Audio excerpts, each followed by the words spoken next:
Praise the lord. దేవుని పరిశుద్ధమైన నామమునకు మహిమ కలుగును గాక.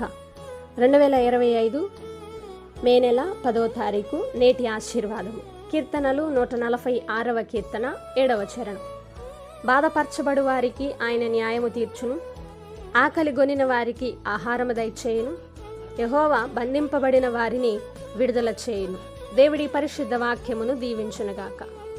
మన దేవుడు విడుదల కలుగు చేసే దేవుడు. ఎవరికి విడుదల? బంధింపబడిన వారికి విడుదల. బంధింపబడిన వారికి కదా, నాకు కాదులే అని అనుకుంటున్నావా? నిజానికి మనమందరం బంధించబడిన వారమే. ఒక వ్యక్తి యొక్క ప్రెజెన్స్ ఎలా చూస్తాము?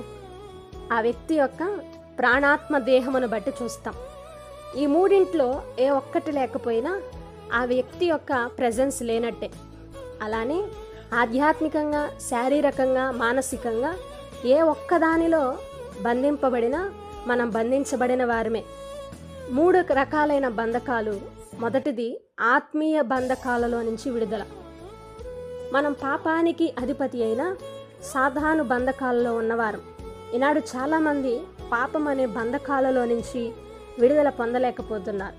దేవుని లేఖనాలు పరిశీలించినట్లయితే అపవిత్రాత్మ పట్టిన ఒక వ్యక్తిని మనం చూస్తూ ఉంటాం. అతనిని ఎవరూ సాధుపరచలేకపోయారు. అతని సంకెళ్లలో నుంచి ఎవరు విడుదల చేయలేకపోయారు. కానీ యేసు ప్రభువారు వచ్చి అతని బంధకాలలో నుంచి విడుదల కలుగు చేశారు. రెండవదిగా భౌతిక బంధకాలలో నుంచి విడుదల. ఈనాడు చాలామంది శారీరక బలహీనతల్లో నుండి విడుదల లేని వారిగా ఉన్నారు. దేవుని లేఖనాలు పరిశీలించినట్లయితే 12 ఏండ్ల నుండి రక్తస్రావము గల స్త్రీ, ఆమె జీవనోపాధి అంతా వైద్యులకు ఖర్చు చేసిన ఎవరు ఆమె బలహీనతల్లో నుండి విడుదల కలిగించలేదు. కానీ ఎప్పుడైతే యేసు ప్రభువారి వస్త్రపు చెంగు ముట్టిందో అన్ని ఏళ్ల నుండి బలహీనతల బంధకాలలో నుండి విడుదల పొందలేక ఉన్న ఆమె ఆ క్షణము బంధకాలలో నుంచి విడుదల పొందింది. మూడవదిగా మానసిక బంధకాలలో నుండి విడుదల. చాలామంది బాధ, భయం అనే బంధకాలలో ఉంటారు. ఏ పని చేయాలన్నా భయపడుతూ ఉంటారు. సాధించలేనేమో, ఈ సమస్యను ఎదుర్కోలేనేమో అని భయం అనే బంధకాలలో ఉంటారు. ఈ 3 రకాలైన బంధకాలలో నుంచి మన దేవుడు విడుదల చేస్తాడు. ఆయన బంధింపబడిన వారిని విడుదల చేయను.